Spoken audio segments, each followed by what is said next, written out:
নমস্কার, আমার আপনজনেরা রুদ্রবার্তে আপনাদের সকলকে স্বাগত জানাই। আমি রুদ্রপ্রসাদ ব্যানার্জি। চতুর্থ দফা ভোটে পশ্চিমবঙ্গে তৃণমূল কিন্তু ভয় পাচ্ছে, আর এই কথাটা ভয়ঙ্করভাবে কিন্তু সামনে এসে যাচ্ছে। কারণ তৃণমূল কংগ্রেসের কপালে যে দুঃখ আছে এটা কিন্তু পরিষ্কার, আর এটা দর্থহীন ভাষায় আজকে বললেন এই রাজ্যের বিরোধী দলনেতা এবং যাকে ঘিরে পরিবর্তনের আশা বাংলার মানুষ দেখছে সেই শুভেন্দু অধিকারী আজকে কিন্তু দর্থহীন ভাষায় যে কথাটা বললেন, একবার শুনুন। দেখুন, এরা গতকাল সারা দিন ধরে রাত্রি ধরে কিছু নির্দিষ্ট জায়গায় গুন্ডামি করেছে এবং এই গুন্ডামির খবর আমাদের কাছে ছিল। যে আমি ওভারঅল বলি যে কায়দায় তৃণমূল এর আগে ভোট করেছে, করতে পারছে না। এবারে ধরুন রায়নার হিজলনাতে করেছে, ওখানে একটা নির্দিষ্ট সম্প্রদায়ের ভোট 90% আছে, তাদেরকে ব্যবহার করছে। আমার বিশ্বাস সেই নির্দিষ্ট সম্প্রদায়ের লোকরাও ভিতরে ঢুকে চোরামূলকে কেউ ভোট দিচ্ছে না। ওরা মন্তেশ্বরে করেছে 3টে বুথে, দুর্গাপুরের একটা বুথে করেছে, বারুইতে 10টা বুথে করার চেষ্টা করেছিল, পারেনি। আমরা এদিন ঢুকিয়েছি, সারা রাত্রি আমি দেখেছিলাম।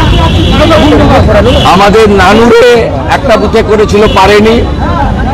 বড়োয়াতে মাহে আলম বলে একটা গুন্ডা, ও শাসিয়েছিল, এখন ভোটার ঠেলে বেরোচ্ছে। বেলডাঙ্গাতে 100 মিটারের মধ্যে পৌরসভার চেয়ারম্যান 2টো বুথে গুন্ডামি করছিল, সেন্ট্রাল ফোর্স গিয়ে পিটিয়েছে। আর একটা গুন্ডাকে সোজা করতে হবে, আমি এখান থেকে উঠে গাড়িতে উঠেই দেখছি ওটাকে, রাজীব শেখ, ওটা হচ্ছে চাপড়া। আমাদের অঞ্চল কনভেনারকে প্রকাশ্যে মেরেছে, আমার কাছে ভিডিও আছে। ওটাকে আমি আধ ঘন্টার মধ্যে টাইট করাচ্ছি। কেন্দ্রীয় নিরাপত্তা বাহিনী ভীষণ অ্যাক্টিভ।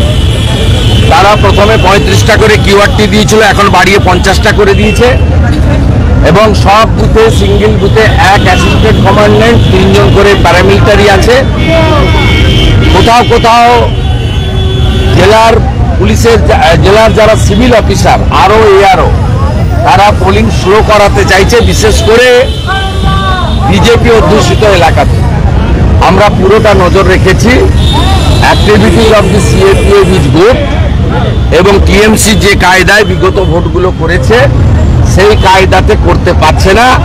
বুথ প্রিমিসেস এবং ভোটিং কম্পার্টমেন্ট 100% প্রোটেক্টেড আছে। Webcasting monitor by the ECI also functioning properly. তৃণমূলের কপালে দুঃখ আছে, সকালবেলা বলে গেলাম, 11টা বাজেনি। তৃণমূলের কপালে দুঃখ আছে এবং তৃণমূল সেই দুঃখটাকে সহ্য করার জন্য মানসিক শক্তি এখন থেকে তৈরি করুন। আর বাকি যে গুন্ডাগুলো আছে পরের দফাগুলোতে বলবো, বিজেপি কর্মীদের সঙ্গে, নেতাদের সঙ্গে সম্পর্কটা মধুর করুন, নইলে 4 তারিখের পরে অনেক কিছু ঘটবে।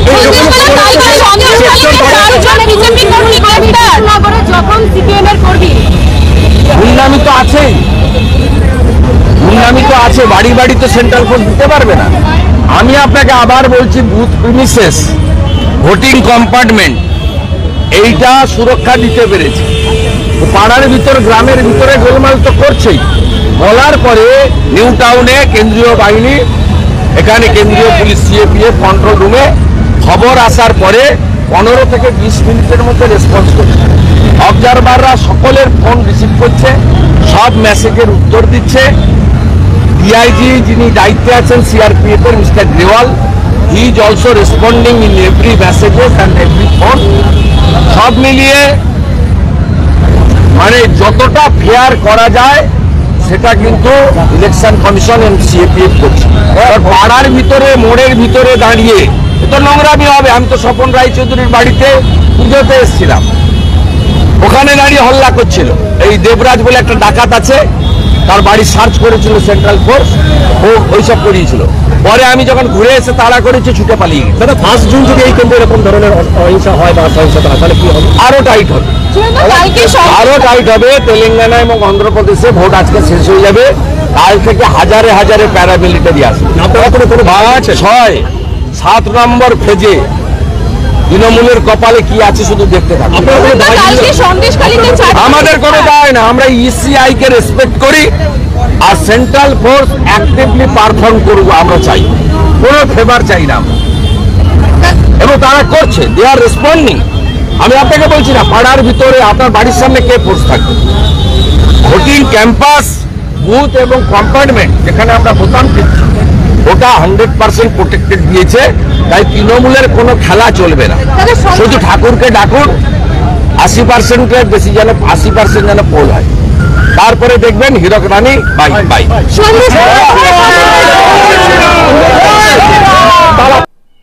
শুনলেন, তিনি কিন্তু পরিষ্কার করে বলে দিলেন যে তৃণমূল কংগ্রেস কিন্তু এবার ভয় পাচ্ছে, তাদের কপালে দুঃখ আছে।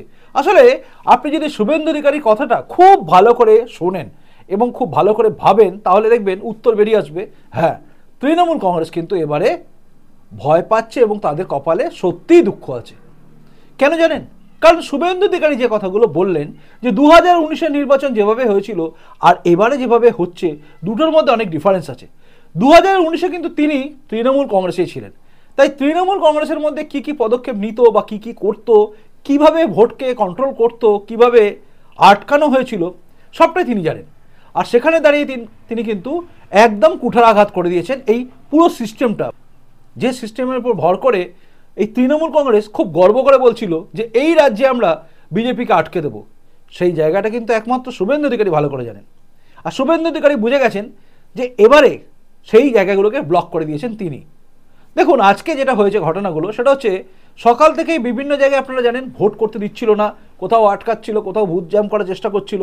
আর প্রতিটা ক্ষেত্রে কিন্তু শুভেন্দু অধিকারী সেই হোয়াটসঅ্যাপ নাম্বার আপনাদের কাছে নিশ্চয়ই আছে, শুভেন্দু অধিকারী সবার সামনে বলেছিল, এবং সেটা যদি না থাকে তাহলে আমার ভিডিও দেওয়া আছে, সেখানে আপনারা দেখে নেবেন। তো শুভেন্দু অধিকারী কিন্তু হোয়াটসঅ্যাপ নাম্বার দিয়ে দিয়েছিলেন, আর সেই হোয়াটসঅ্যাপ নাম্বারটাই কাজে লাগছে, কারণ সব জায়গা থেকে রিপোর্ট করছে শুভেন্দু অধিকারীকে, এবং শুভেন্দু অধিকারী কিন্তু এই বিষয়টা নিয়ে সঙ্গে সঙ্গে রেসপন্স করছেন এবং সঙ্গে সঙ্গে তিনি যথাযোগ্য জায়গায় খবর পৌঁছে দিচ্ছেন এবং চাপ দিচ্ছেন যাতে যেভাবেই হোক সিআরপিএফ যায় এগুলোকে ট্যাকেল করে। এবং আপনারা দেখলেন তিনিও বললেন যে সব জায়গায় পৌঁছে গেছে, এবং তিনি এটাও বললেন যে এবারে বাকি যারা আছে তাদের আধ ঘন্টার মধ্যে আমি সাইজ করে দিচ্ছি। অর্থাৎ বিজেপি কর্মীকে মারা, বিজেপি লোকেদের মারা বা অত্যাচার করা বা আটকে দেওয়া ভোট, এই সবগুলোকে কিন্তু তিনি সত্যি সত্যি কন্ট্রোল নিয়ে নিয়েছেন, এবং সেগুলো তিনি কন্ট্রোল নিতে পারছেন একটাই কারণ, কারণ বাংলার মানুষ তাকে জানাচ্ছে যে দেখুন আমাদের এলাকায় আমি ভোট দিতে পারছি না। আর এটাই তো হচ্ছে ত্রাতা, যিনি বিপদের সময় রক্ষা করবেন, আর বিপদের সময় রক্ষা করার কাজটা কিন্তু শুভেন্দু অধিকারী করছেন। এবং তাই ঠিক সময় ঠিক জায়গায় কিউআরটি টিম মানে কুইক রেসপন্স টিম এরা পৌঁছে যাচ্ছে, এবং সিআরপিএফের এই টিম পৌঁছানোর সঙ্গে সঙ্গে পিটিএ ছাতু করে দিচ্ছে যারা গন্ডগোল করছিল। কোথাও দেখা গেছে 100 মিটারের মধ্যে খাওয়ান দাওয়ানের ব্যবস্থা করে, মানে খানাপিনা, মানে খাওয়া ভরপেট খাও আর ভরপেট ভোট দাও, এই চিন্তাভাবনা করা যারা করেছিল, মানে ফলস ভোট মারার চিন্তা করেছিল, তাদেরকে পুলিশ পিটিএ সরিয়ে দিয়েছে। এমনকি পুলিশের ভূমিকাও দেখা যাচ্ছে যে পুলিশও কিন্তু বুঝে গেছে পরিবর্তন একটা আসছেই, তাই পরিবর্তন আসছে এটা বুঝতে পেরে পুলিশও কিন্তু নিজেদের কাজটা ঠিক করছে। দেখুন আমি বলবো না যে পুলিশ বিজেপির হয়ে কাজ করছে বা সিপিএম এর কাজ করছে, না, পুলিশ নিজের কাজ করছে। যেখানেই মনে হচ্ছে অপরাধ সেটাকে তিনি কড়াভাবে ট্যাকেল করছেন। আজকে আমরা দেখছিলাম যে তৃণমূল কংগ্রেসের এক নেতাকেও ঠাটিয়ে থাপ্পড় তাড়া করে দিল পুলিশ কর্মী। আর এটাই দরকার, তো আমরা তো এটাই দেখতে চাই, পুলিশ সেই ব্যবস্থা নিক, যেখানে গন্ডগোল করছে যে করছে, সিপিএম কংগ্রেস তৃণমূল বিজেপি দেখার দরকার নেই। গন্ডগোল যে করছে, সাধারণ মানুষকে যে প্রভাবিত করার চেষ্টা করছে, ভয় দেখাচ্ছে, পিটিয়ে ছাতু করে দিন তাদের। বাংলা জনগণ আপনাকে মানে কি বলবো, আশীর্বাদের পর আশীর্বাদ দিয়ে যাবে, বুক ভরা ভালোবাসা পাবেন বাংলা জনগণের। বাংলা জনগণ তো মুখিয়ে থাকে সেসব পুলিশ অফিসারকে দেখার জন্য যারা মানুষের জন্য কাজ করছে। চটি ছাড়বে না, চটি ছাড়বে না, তারা কাজ করবে মানুষের জন্য, মাথা উঁচু করে, কারণ মানুষের জন্য তাদের সংসার চলে, মানুষই দেয় তাদের টাকা, আমাদের করের টাকায় তাদের মাইনে হয়। তাই তাদের উচিত বাংলার জনগণকে দেখা। আর যে পুলিশ অফিসার তাড়া করে দিলেন এবং তৃণমূল কর্মীকে ঠাটিয়ে চড় মারল, সত্যি আমার তো তাকে কুর্নিশ জানাতে ইচ্ছে করছে। এছাড়া আজকে আমরা দেখলাম বিভিন্ন জায়গায় বিভিন্ন ঘটনা, রক্ত ঝরলো, মারা গেল মিন্টু শেখ বা মন্টু শেখ, নামটা একটু গন্ডগোল হচ্ছে, আবার মৃত্যু হলো। দেখুন এই মৃত্যুটা তৃণমূল কর্মীর মৃত্যু হলো। এর আগের বারে জানেন আপনার 2019-এ কে মারা গেছিল, কংগ্রেসের হয়তো ভুলে গেছে, আমি মনে রেখেছি, টিয়ারুল শেখ। টিয়ারুল শেখের পেট কেটে দেওয়া হয়েছিল। 2019-এ ভোট দেখতে এসেছিল তার ছেলে, ছেলের সামনে বাবার পেটটা কেটে দিয়েছিল তৃণমূলের লোকেরা। এটা মুর্শিদাবাদের ঘটনা ছিল, এটা কেতুগ্রামে ঘটলো। যাই হোক, মৃত্যু তৃণমূল কর্মীরই হোক বা কংগ্রেস কর্মীরই হোক, আজকে খুব ভালো লাগছিল। আজকে একটা টিভি ডিবেটে দেখছিলাম সৌরভপ্রিয় দত্ত তৃণমূলের, তিনি তরফেই বসেন এবং আইনজীবী, তৃণমূলে হয়ে গলা ফাটান, বিভিন্ন যুক্তি দেন, কিন্তু তা সত্ত্বেও তিনি একটা কথা খুব ভালো বলেছেন যে কেউ কাউকে মারবেন না। আমরা এই যে ডিবেটে বসে আছি, রাজনৈতিক মতাদর্শের লড়াই লড়ি, কিন্তু আমরা কেউ কাউকে প্রাণে মারার কথা ভাবি না, আর এটাই হওয়া উচিত। রাজনৈতিক মতাদর্শের লড়াই হোক, কিন্তু কি করে হবে? মমতা ব্যানার্জি একরকম কথা বলেন, হাতে খুন্তি, তারপর কী সব নিয়ে বলেন। আবার কি যেন অভিষেক ব্যানার্জি, তিনি আবার বলেন তোমাদের চিতা আমি তুলবই, শ্মশানে চিতা আমি এইসব কথাবার্তা বলে মানুষকে চাগিয়ে দেওয়া। ওদিকে সিপিএমও চাগায়, কংগ্রেসও চাগায়, বিজেপিও চাগায়। এই যে কথাগুলো বলে না, এখানে গিয়ে গণ্ডগোল হয়ে যায়। যাই হোক, সবার মন ভালো হোক, সবাই লড়াই লড়ুক, আমিও চাই। মানে আমরা বরাবর এটা চাই, সাধারণ মানুষ এটাই চায়, ভোট হোক ভোটের মতো করে, কিন্তু মৃত্যু কারো না হোক। তৃণমূল, সিপিএম, কংগ্রেস, বিজেপি না মরুক, কিন্তু এই রাজ্যে এটা হবেই হবে, মৃত্যু হবেই হবে। মৃত্যু না হলে যেন ভোট হয় না। মানে উৎসবে একটা বলি হবেই, নরবলি হয়ে যায়, নরবলি হয়ে গেল। এই বলিগুলো দিয়ে দেয় ভোট বলিতে। এখানে তো তৃণমূলকে মেরেছে বলে অভিযোগ। যাই হোক, কে কাকে মেরেছে বড় কথা নেই, মৃত্যু হয়েছে একজনের। কোনো একজন বোন আমাদের স্বামী হারা হলেন, বিধবা হলেন। কোনো একজন মা আমাদের, তিনি পুত্র হারা হলেন। কোনো একটা বাচ্চা, সে পিতা হারিয়ে ফেললো তার। এটা না হলেই ভালো। এবার আছে আসল কথা, তৃণমূল কেন ভয় পাচ্ছে বা তৃণমূলের কপালে কেন দুঃখ আছে। এই চতুর্থ দফা নির্বাচনে কিন্তু অনেক জায়গায় এমন কিছু ঘটে যাচ্ছে যেগুলো হচ্ছে নিঃশব্দ বিপ্লব বলতে পারেন। যেগুলো আমরা আসনকে ধরিনি, সেখানেও কিন্তু বিপ্লব ঘটে যাচ্ছে। বিভিন্ন জায়গায় মানুষ কিন্তু ঢেলে ভোট দিতে যাচ্ছে, আর ঢেলে ভোট দিলেই কিন্তু গণ্ডগোল। দেখবেন শাসক দলের একটা চেষ্টা থাকে, নিজেদের দলের সমর্থকরা বা লোকেরা তারা আগে ভোট দিয়ে দিই, বাকিগুলো ডিলে করো। অভিযোগ উঠছে যে বিভিন্ন অফিসার, তারা যারা পোলিং অফিসার এসেছেন তারাও ডিলে করাচ্ছে, মানে কেউ ছোটিচাটা আছেন আর কি, তো তারা কি করাচ্ছেন আর কি, এটা অভিযোগ করলেন শুভেন্দু অধিকারী। কিন্তু আলটিমেটলি একটা জিনিস কিন্তু পরিষ্কার, যে মানুষ ভোট দিতে পারছে। কিছু কিছু জায়গায় বিক্ষিপ্ত সংঘর্ষ এখনো পর্যন্ত হয়েছে, অর্থাৎ ভোট মিটে গেছে 4.5 ঘন্টা হলো, ভোট চলছে 4.5 ঘন্টা হলো, এর মধ্যে ঘটনা কিছু ঘটেছে। কিন্তু শুভেন্দু অধিকারী কথা ইঙ্গিতপূর্ণ, কারণ তিনি জানেন 2019-এ কীভাবে আটকানো হয়েছিল মানুষকে, কিভাবে ভোট হয়েছিল, কিভাবে মানুষ তারপরেও বিজেপিকে ভোট দিয়েছিল, 18টা সিট বিজেপি নিয়েছিল কিভাবে। তাই তিনি সবটা জানেন। তাই তিনি বলতে পারছেন যে তৃণমূলের কপালে দুঃখ আছে, এবং এরপরের পঞ্চম দফা, ষষ্ঠ দফার কিন্তু আরও বেশি লোক আসবে, আরও বেশি পুলিশ থাকবে, আরও বেশি সিআরপিএফ থাকবে, সেন্ট্রাল বাহিনী আরও থাকবে। তাই ট্যাঁফু সব বন্ধ। আর তিনি একটা খুব সুন্দর কথা বলেছেন যে এখনই সাবধান হয়ে যান, বিজেপি কর্মীদের সঙ্গে ভালো ব্যবহার রাখুন, কারণ এরপরে কিন্তু 4 জুনের পরে রাজনীতিগতভাবে তাদের বিরুদ্ধে ব্যবস্থা নেওয়া হবে, এবং অবশ্যই প্রশাসনিক ব্যবস্থা তাদের বিরুদ্ধে নেওয়া হবে। তাই তাদের উচিত, আর আমি একটা কথা পরিষ্কার বুঝি, কোনো শাসানি ফাসানি নয়, সবচেয়ে বড় কথা হচ্ছে সৌরভপ্রিয় দত্তের কথাটাই আমি আবারও বলছি, খুব ভালো কথা বলেছেন, যে নিজেদের মধ্যে লড়াই নয়, মানে হাতাহাতি, মারামারি, রক্তারক্তি নয়, লড়াই হোক মতাদর্শের। আপনি আপনার মতটা বোঝান লোককে, আমি আমার মতো করে বোঝাবো।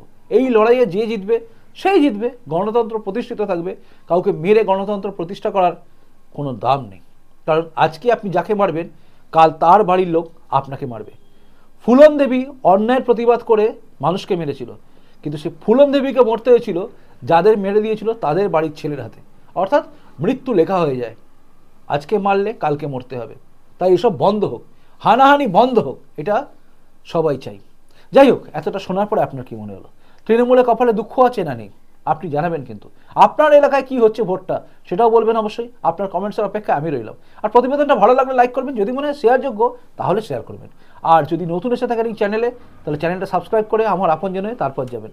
খুব ভালো থাকুন, এখনকার মতো আসি, দেখা হচ্ছে এর পরে রুদ্রবার্তায়।